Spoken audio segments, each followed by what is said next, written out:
everybody, what's up? Tim here, back again for Droid Live at Unpacked 2020 here in beautiful, sunny San Francisco, California. Taking a look at the all-new Galaxy S20 lineup. On the right side here, well, we've got an incoming call. That's weird. We've got a Galaxy S20 Ultra 5G on the right here, Galaxy S20 Plus in the middle, and the Galaxy S20 on the left. Let's start with the small guy. So even though it's small, still a 6.2-inch Super AMOLED display, dynamic with that single front-facing kind of camera cut out there for the selfie camera. So 6.2-inch Quad HD, capable of 120 Hz refresh rate. All three devices in this range are capable of 120 Hz refresh rate. You can actually switch between 60 Hz and 120 Hz. And in order to enable that, just make sure you're on the full HD Plus setting. It will not work in the Quad HD Plus setting. Nothing new there. I think we saw the same sort of limitation on past devices from other manufacturers. So no surprise there. Other specs, at least that kind of include all three of these devices, is the Snapdragon 865 processor, at least for the US market. In other markets outside the US, they're going to get the Exynos processor. For RAM, at least for the smaller guy, you've got 12 gigs of RAM when you get the 5G version. With the just a straight 4G LTE version, you're looking at 8 gigs of RAM with 128 gigs of internal storage. I do believe each device supports micro SD. I'm not 100% on that. They were spouting off a whole bunch of specs at us, so I'm trying to keep everything in order. If I'm mistaken, apologies. Other things, at least for this smaller one, we've got a triple rear-facing camera set up here. We've got a ultra-wide 12 megapixel lens. We have the wide angle, and then as well as a telephoto lens of 64 megapixels. So at least when you're, well, you know, I was gonna say, if you go up to the big guy, you get other lenses, but I'm gonna take it one by one, or else I'm gonna get totally lost here. You know, nice device in hand. It does have a 4,000 milliamp hour battery, and then of course it's got the fast charging and the fast wireless charging.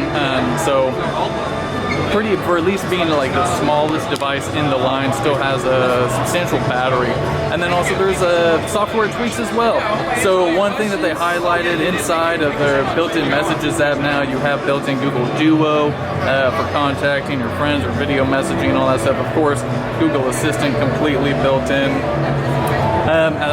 Also on the outside, we got IP68 rating, water and dust resistance for each device in the lineup. And it does come in this fancy blue color. Yeah, it's very nice. Here's the bottom here. We got USB-C. Got your speaker here, noise canceling mic. Nothing on the left side. On the right side here, power button, volume rocker up on top. That's where your SIM is gonna go, and I assume, or I'm guessing, your micro SD. Again, I can't confirm that, I'm sorry. 3 rear-facing cameras, and that's it for the smaller Galaxy S20. Price for that starts at $1,000. Moving on here, we got the middle guy. Middle guy's the Galaxy S20 Plus here. There it is, all in focus here. So same 120 Hz refresh rate, except the display is 6.7 inch. Quad HD still has your same single cutout camera right here in the front. Snapdragon 865. 12 gigs of RAM for the 5G model, 8 gigs of RAM for an LTE model, 128 gigs of storage starting out. On the rear here, we do have quad rear-facing cameras, black phone, kind of hard to show you. But you have the ultra-wide 12 megapixel wide angle, the 64 megapixel telephoto, as well as the time of flight camera. And so that's going to be able to let you do a whole bunch of, I assume, AR stuff or whatever else Samsung's doing with their TOF cameras these days. Of course, being a larger phone, you got a bigger battery. 4,500 milliamp hours, so plenty of juice there to last you throughout the day. Of course, all these phones have the ultrasonic fingerprint readers, stereo speakers tuned by AKG, IP68, etc., etc. Beautiful device.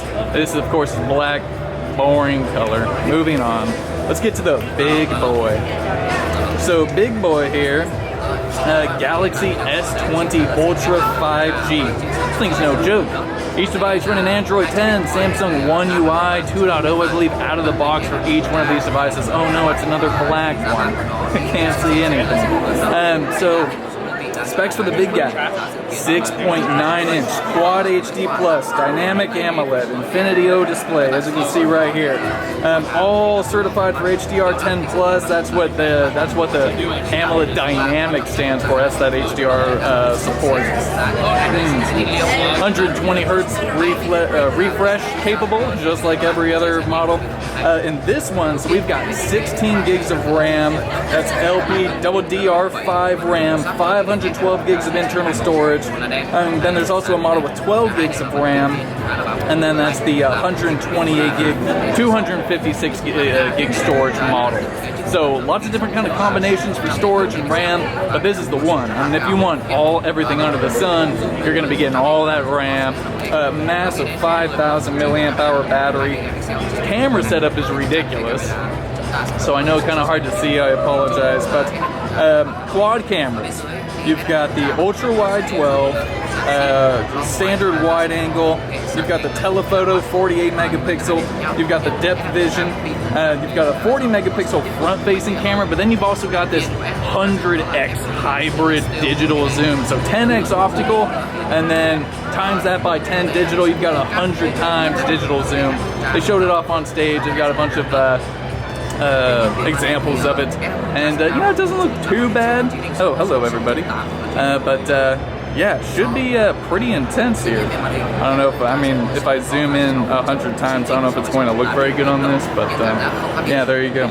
Other specs include, of course, the ultrasonic fingerprint reader IP68, and yeah, let's give you a little tour here. So on the bottom, I know it's a black device, hard to see, USB-C, noise canceling mic, stereo speakers, of course, on the right here. And like on each device, you've got power button, volume rocker on the top. You've got your SIM slot, another noise canceling mic here on top, and then on the left, nothing. So, big old phone, not too bad though. In hand, you know, the back is curved rather nicely, so it fits real good. I would say kind of one-handed, might be a little tough to reach up there, but it's actually not too bad. Again, you've got Google Duo built in for all that good stuff. Really nice devices. So for pricing, which I did have sort of sitting around here somewhere, I want to make sure I get you guys accurate info here. So we are looking at, I'm not about to give you guys wrong info. That'll be the end of the world. Alright, pricing. Galaxy S20 5G starts at $999, so $1,000 plus. Galaxy S20 Plus, you're looking at $1,200 plus. And then for the large guy, it starts at $1,400. So $1,000, $1,200, $1,400. Thankfully, Samsung kicks butt in terms of trade-in value for their devices. So for a limited time, at least for Note 10 owners, they're giving up to $700 in trade-in credit towards the purchase of a new Galaxy S20 device. $700 off. That could bring that phone down to what, $300, $500 for that one. That's actually a pretty darn good deal. If you have something like the Galaxy S10, Galaxy S10 Plus, they're giving up to $600. So definitely something to keep in mind. You know, for Pixel devices, we always tell you, we tend to tell you to wait and hold off on buying that device, at least when it first launches. These phones, you want to jump on it as soon as possible because of those trade-in values and those credits that they're giving you. So that's it for now. If you guys have any questions, comments, or concerns, please feel free to leave them down in the comments section below. And of course, as soon as we get units in, we'll do the unboxing, we'll do the hands-on tour, we'll do all that good stuff. 120 hertz, I think that's actually what I'm most looking forward to, as well as all those cameras. Anyway, we're Droid Life. I'm out. Peace.